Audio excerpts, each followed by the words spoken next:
Okay, let's get started. Today, when I'm finished with you, we're happy to be joined by Richard Ragan, the World Food Programme's country director in Yemen. He will brief you virtually on the Integrated Food Security Phase Classification Report on Yemen. The Secretary General spoke to you just now, and he said that Ukraine is on fire, with the country being decimated before the eyes of the world.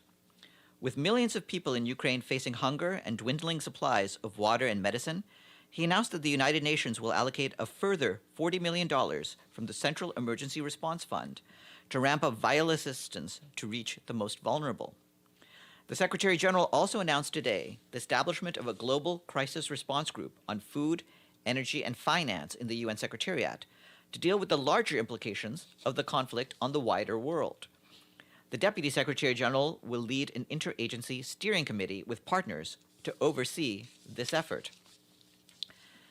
And this morning, the Security Council held an open meeting and heard a briefing by Zbigniew Rau, the chairperson in office of the Organization for Security and Cooperation in Europe, or OSCE. Also addressing council members was Rosemary DiCarlo, the Undersecretary General for Political and Peacebuilding Affairs. She stressed the tragic conflict in Ukraine, which over the weekend has further worsened, vividly illustrates the importance of mechanisms to maintain and strengthen European and international peace and security. Ms. DiCarlo said that the war in Ukraine is the most severe test the OSCE and related regional frameworks have faced since their creation, with the Russian invasion having shaken the foundations of the European security architecture to its core. She stressed that we must not allow any questioning of the sovereignty and territorial integrity of Ukraine within its internationally recognized borders, as such questioning would be inconsistent with the UN Charter and relevant Security Council and General Assembly resolutions. The United Nations, she said, continues to scale up not only its humanitarian support to the people of Ukraine, but also its engagement with key partners like the OSCE in support of an immediate ceasefire and a lasting diplomatic solution. On the humanitarian side, the situation in Ukraine continues to deteriorate rapidly. Today, the UN Refugee Agency said that more than 2.8 million people have crossed international borders out of Ukraine. Our humanitarian colleagues tell us that in Mariupol, trapped civilians face life-threatening shortages of food, water, medicine, and other basic necessities. They warn that the use of explosive weapons in urban areas, particularly those with wide area effects, carries a high risk of indiscriminate impact. They stress that parties to the conflict must abide by international law and the core principles that protect human life and dignity. We, along with our humanitarian partners, continue to scale up life-saving response across the country, and we have reached 600,000 people with some form of humanitarian assistance in Ukraine. It is expected that many more people will be reached in the coming days, given the scope and scale of the humanitarian operation being deployed by humanitarian organizations and partners. The main humanitarian challenge remains securing safe access in areas with ongoing fighting. On funding, the Ukraine flash appeal for 2022 has received $219 million so far, which represents 19%. As you recall, last Friday, this value was $129 million. We thank the donors who released the pledged amounts and encourage others to release the money quickly and report their contribution to OCHA's financial tracking service. Yesterday, in a statement, the UN Children's Fund Executive Director, Catherine Russell, the UN Population Fund Executive Director, Natalia Kanem, and the World Health Organization's Executive Director, Dr. Tedros Adhanom Ghebreyesus, called for an immediate cessation of all attacks on healthcare in Ukraine. They warned that these horrific attacks are killing and causing serious injuries to patients and health workers, destroying vital health infrastructure and forcing thousands to forego accessing health services despite catastrophic needs. WHO's surveillance system for attacks on healthcare documented 31 attacks on healthcare in Ukraine since the start of the war. WHO is verifying further reports as attacks continue to be reported, despite the calls for protection of healthcare. The full statement is available online. This morning, the Secretary General spoke at the opening of the 66th session of the Commission on the Status of Women, which this year focuses on achieving gender equality and the empowerment of all women and girls in the context of climate change, environmental and disaster risk reduction policies and programs. The Secretary General said that while women and girls face the greatest threats and the deepest harm, they're also taking action to confront the climate and environmental crises. However, they continue to be largely excluded from the room where decisions are taken. We are still living with the results of millennia of patriarchy that excludes women and prevents their voices from being heard, he said, adding that we cannot realize any of our goals without the contributions of all. The Secretary General noted that the UN is working every day to support the participation and leadership of women at every stage of building and maintaining peace, and that its special envoys and representatives are designing and supporting strategies for more inclusive peace processes. He added that this is not only a matter of justice, women's equal leadership and participation are vital to creating peaceful, resilient communities and societies. The Deputy Secretary General, Amina Mohammed, arrived in Beirut, Lebanon today, where she will be opening the Arab Forum for Sustainable Development, organized by the UN Economic and Social Commission for Western Asia. This forum is the primary regional mechanism for the follow-up and review of the implementation of the 2030 Agenda for Sustainable Development in the Arab region. That will group high-level delegations and representatives of Arab governments, regional and international organizations, civil society, and the private sector, in addition to parliamentarians, researchers, and academics. On the margins of the forum, the Deputy Secretary General will also meet with UN directors and resident coordinators in the region. Ms. Mohammed visited the Beirut port, the site of the tragic explosion in August 2020 that killed more than 200 people and injured thousands. She laid a wreath at the site, paying tribute to all who lost their lives in a moment of reflection and silence. She also met with UN staff who were directly affected. Later today, the Deputy Secretary General will also meet with the forum's chair, Nasser Sheda, Minister of Planning and International Cooperation of Jordan, focusing on issues related to sustainable development in Jordan.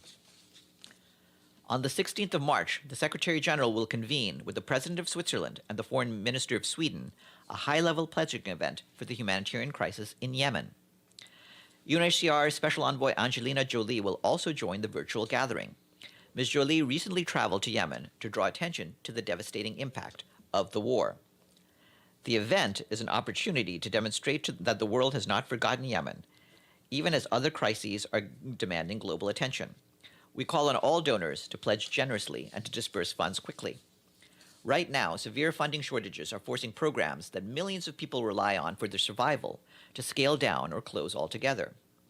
Food aid for 8 million people has been drastically cut back, and in the coming weeks, nearly 4 million people could lose access to clean water and sanitation, increasing the risk of communicable diseases.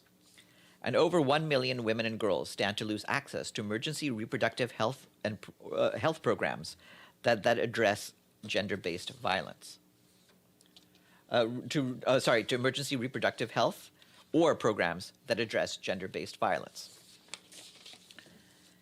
Geir Peterson, the Special Envoy for Syria, issued a message on the start of the 12th year of the conflict in Syria, saying that Syrians continue to suffer in profound ways and the hardship is only deepening. His message to all sides is that a military solution is an illusion. This was always so, but it is now plain for all to see, he added. There have been no shifts in the front lines for 2 years. The Special Envoy said that we are facing a continuing stalemate, and at the same time we see growing humanitarian needs and a socio-economic collapse. Mr. Peterson noted that the Constitutional Committee meets again soon in Geneva, and he believes it needs to move substantively forward on its mandate.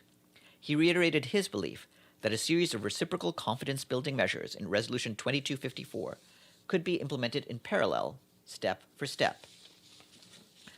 On South Sudan, the World Food Programme warned today that more than 70% of the men, women, and children in the country will struggle to survive the peak of the lean season this year. South Sudan is facing unprecedented levels of food insecurity caused by conflict, climate shocks, COVID-19, and rising costs. WFP says that 8.3 million people in South Sudan, including refugees, could face extreme hunger in the coming months. While providing critical food and nutrition assistance to meet the immediate needs of populations at risk, WFP is also working to build resilience to help communities cope with sudden shocks. More on this online. And we'll turn to our guest after I take some questions from you. First, Ibtisam. Thank you, Farhan. So I have two questions about the remarks of the Secretary General. So the first, the Global Crisis Response Group on Food, Energy and Finance in the UN Secretariat. Could you say more on that? What they are supposed to do? Who is part of the group? Are you?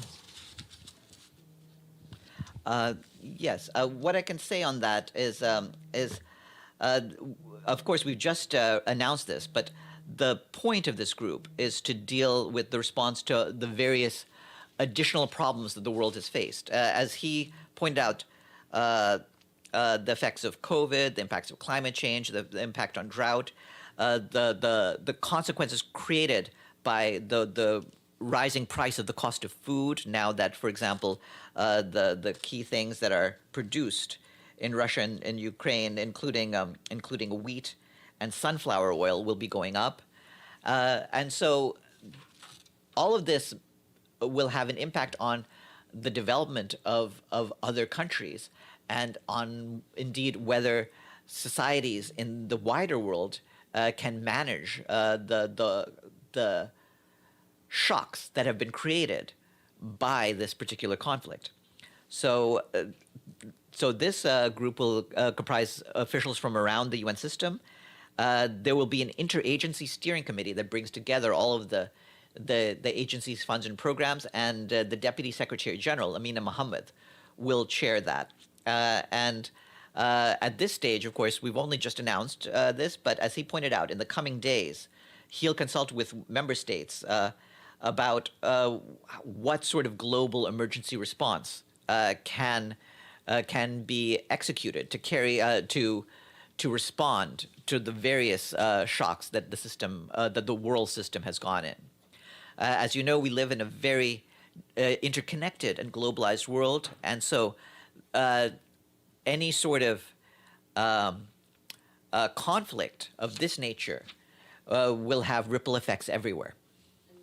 I have another question on. He talked about also that the United Nations and humanitarian partners are working on to ensure safe passage from besieged areas and to provide aid where security permits. Sorry, can you say more on that, given the fact also that we heard news reports that civilians, while they were promised safe passages, were also attacked? So where are you doing that? Like, is it all over the areas where you have conflict, or? Exactly. We're working with whoever are the authorities in all of the areas. This is what we do in the various conflicts that the UN deals with. We work with the national governments, in this case, the governments of Ukraine and the Russian Federation, and with the local authorities on the ground, just to make sure that there can be deconfliction in different areas, and that there can be safe passage for those wishing to leave. Obviously, as in other conflicts, we've had different problems where at some areas the sort of corridors that are needed have not been fully safe, and we're continuing to work at that. Philippe? Thank you, Farhan. Question on Mali. Apparently, MINUSMA produced different reports on different massacres recently. The last one, it's around 30 victims in the center of Mali. These massacres are reported, committed or perpetrated by Malian forces and Wagner. When are you going to publish the report? I think Bloomberg already talked about the last one. And if you, because we have some people saying that you don't want to publish those reports, why? At some point, we'll disclose the results of the various investigations. I believe these investigations are ongoing. Once they're completed, we'll try to provide the details to you, but we'll follow up on that with you. What? 3 of them, because there is 3 reports. I believe, yes, that there are several different incidents that MINUSMA has been looking into. And so once they've completed their work, we'll provide the results of what they found. So when? I don't know at this stage. The work is ongoing. Yes, Celia?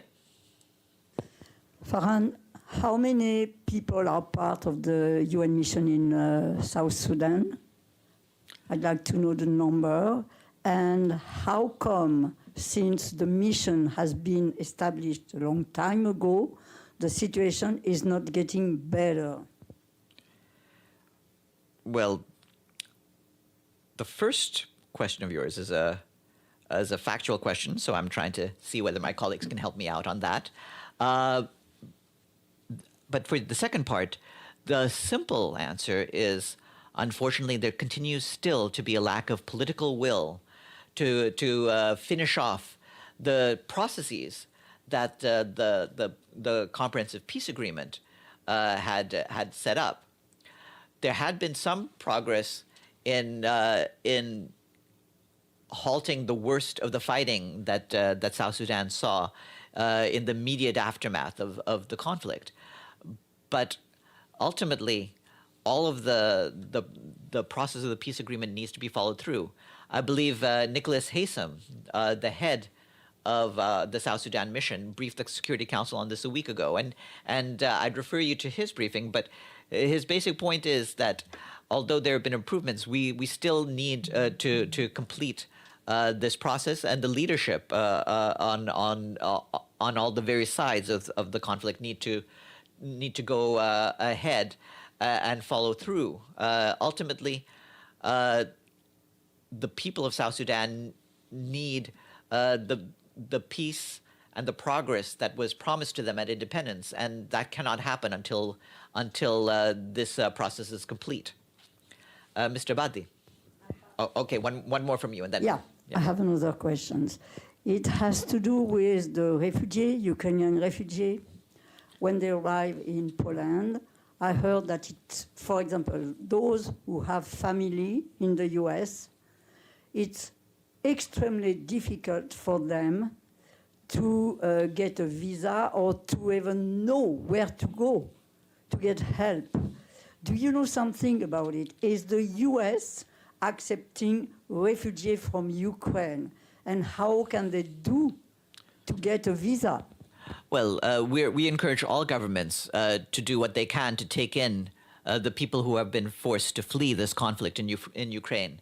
And we're going to continue with that effort. UNHCR is continuing with its efforts to help with the processing of refugees on the ground.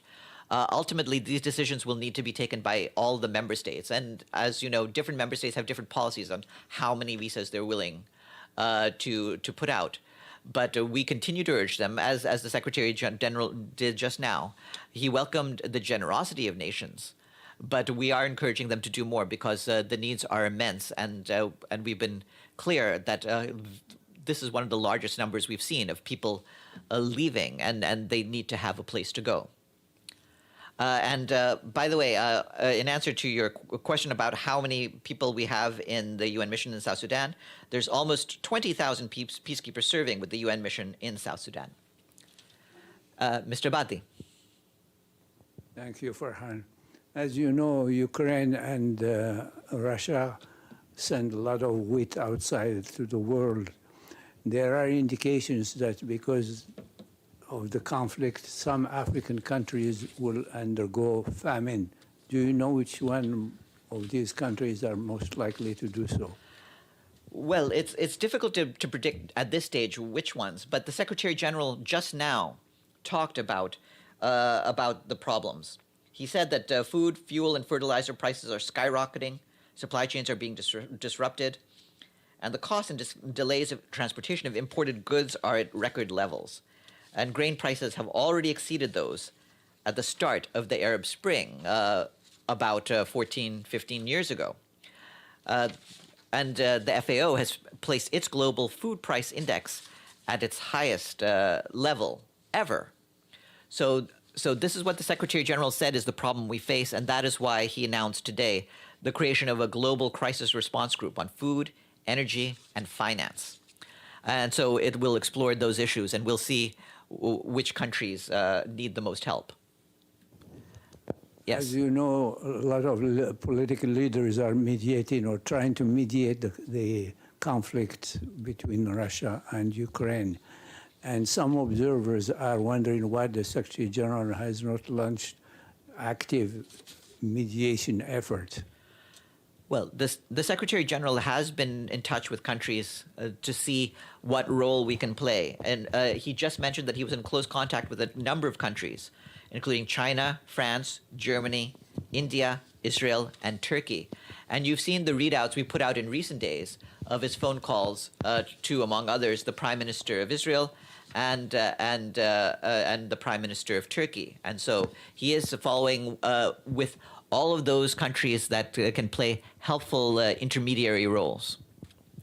Yes, Stefano. Yes, my question is a follow-up on this, actually. The Secretary General, in answering the question from Pamela Falk, he said, I have talked with a number of leaders. They are in permanent contact with President Putin.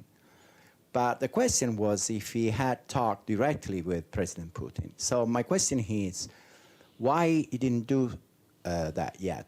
Did he knock? You always answer the Secretary General, the door is open, the door is open.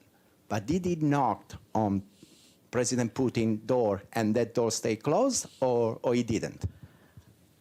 I think the best way to describe the situation is that he is always ready and available to participate in this. He's made clear that the availability of his good offices to the sides. We've talked about the discussions he's had, including with President Zelensky. If we have anything to say about any phone call or other with the president of the Russian Federation, we'll let you know at that point. I'm sorry, but my question, so maybe I say more simple way. Did he ever try to contact President in these days, President Putin, and President Putin didn't answer? That's the question. I wouldn't disclose the details of our various diplomatic efforts. The Secretary General has made clear that at this stage his focus is on talking to different leaders who have played a role of being in regular contact with President Putin. And so that is what he is trying right now. If we have anything to disclose about contacts with the Russian president, we'll let you know once that happens. And with that, let's turn to the screens. Benno, you have a question?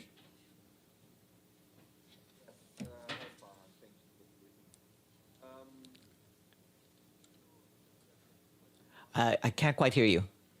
Can you put his audio level up? Benno, try again. Is it better now? It's faint. Can you put your volume up?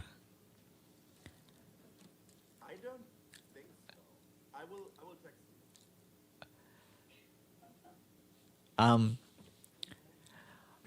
you. Can you raise? What? What? Okay. Go ahead.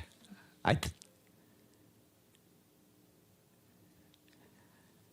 you hear me now? Very, very faintly. I will do my very best to hear you.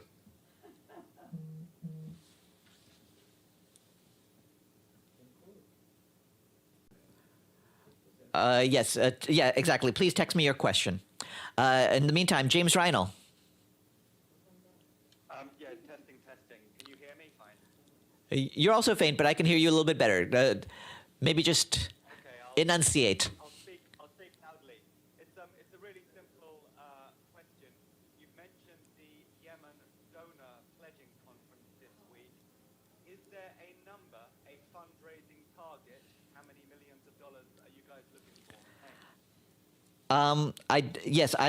So your question is on a fundraising target for Yemen's pledging conference.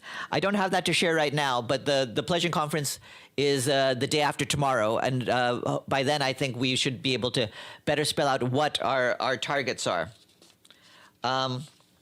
Beyond that, I believe in my note on Yemen, I talked about what the needs are. So we're trying at least to make sure that we can avoid cutbacks, including the cutbacks in food aid for 8 million people, access to clean water and sanitation for 4 million people, and emergency assistance to 1 million women and girls. So those are the targets we're trying to achieve, and we'll try to have a funding figure for when the pledging conference takes place 2 days from now. Let me see whether Benno has texted his question.